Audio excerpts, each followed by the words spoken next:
Hello, boys and girls. Welcome back to Mystic Mavis. Getting close now. Not many chapters left. Might do a couple in this one. Might even sneak in 3. I've had a quick peek and they're not very long at all.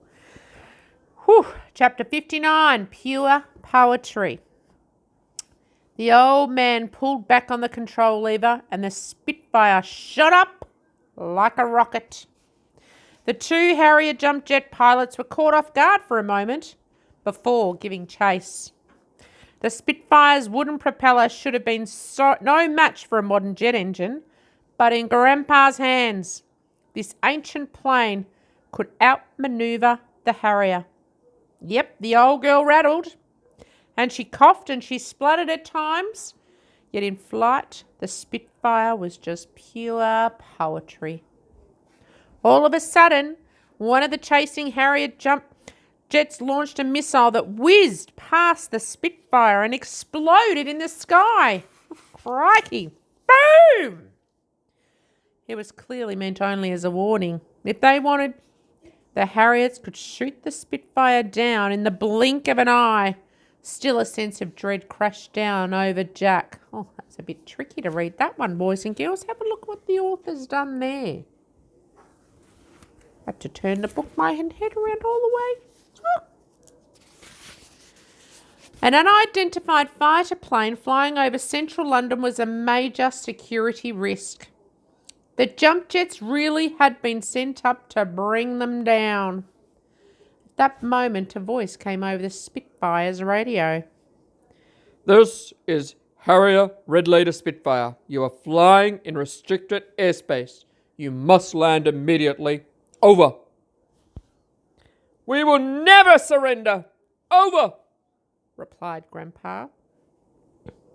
We do not wish to harm you, but we have orders to shoot you down if you don't. Over. Over and out, said the old man before returning off the radio.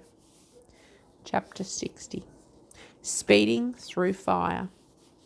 Behind them, Jack and his grandpa could hear another missile being launched.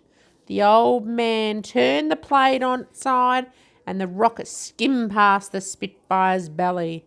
Boom! The second missile exploded right in front of the Spitfire's nose.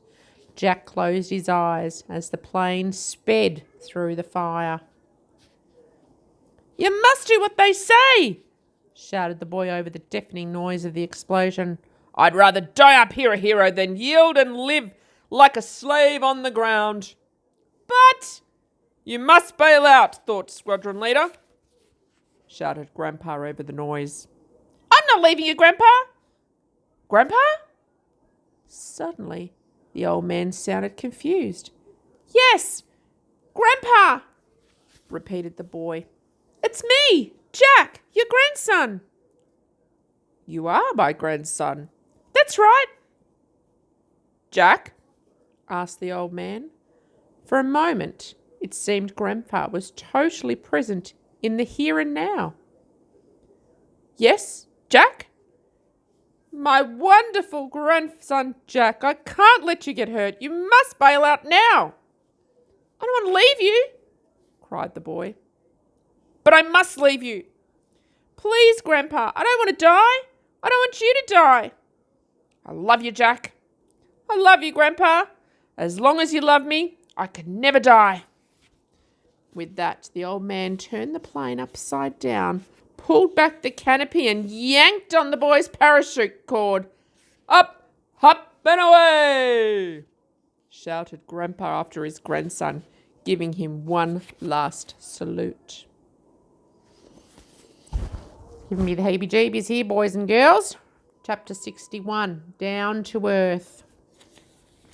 At once the parachute opened and the drag plucked Jack from the fighter plane. The 2 Harrier jump jets thundered past him as he watched the Spitfire climb higher and higher. As the boy descended back to earth, he stared up at the sky. Soon, the Spitfire became nothing more than the tiniest dot in the distance. Soon, that dot disappeared. Up and away, said the boy to himself, tears streaming down his face. When Jack looked down, he saw London coming into view. The busy metropolis was peaceful from up there. The river, the parks, the roofs of all the great buildings were nearly packed into each other like squares on a board game. One sunny afternoon in Grandpa's flat, they had played a parachuting out of a stricken Spitfire. So despite never having done it before, the boy knew exactly how to steer himself down to safety by pulling on the parachute's lines. Jack he spied a wide open space below him. There was lots of greenery, so he assumed it was a park. He guided himself down in its direction to be assured of a soft landing. Down, down, down, the boy sailed. Soon Jack passed the tops of tall trees. Remembering to bend his knees, he hit the ground at last and rolled on the neatly cut grass. He lay there, utterly exhausted. For a moment he closed his eyes. It had been a long, long night. Without warning, he felt something wet and warm on his face. The boy opened his eyes to see a number of small dogs all licking him back to life. After a moment, he realised all the dogs were in fact corgis. Who in England has corgis, boys and girls? I'll ask you that. Someone quite important in England. Jack sat up with a start. From a distance, he saw a rather posh-looking lady, neatly dressed in a tweed skirt, quilted jacket and headscarf. No, it wasn't me, boys and girls. I'm here, you silly billies. When she moved closer, Jack realised where he had seen her face before. It was on a stamp. It was the Queen. Behind her was the unmistakable outline of her magnificent home. The boy had landed in the garden of Buckingham Palace. The Queen peered down at Jack and mused. "Aren't you a little young to be in my Royal Air Force?" Crikey, boys and girls. Look at this.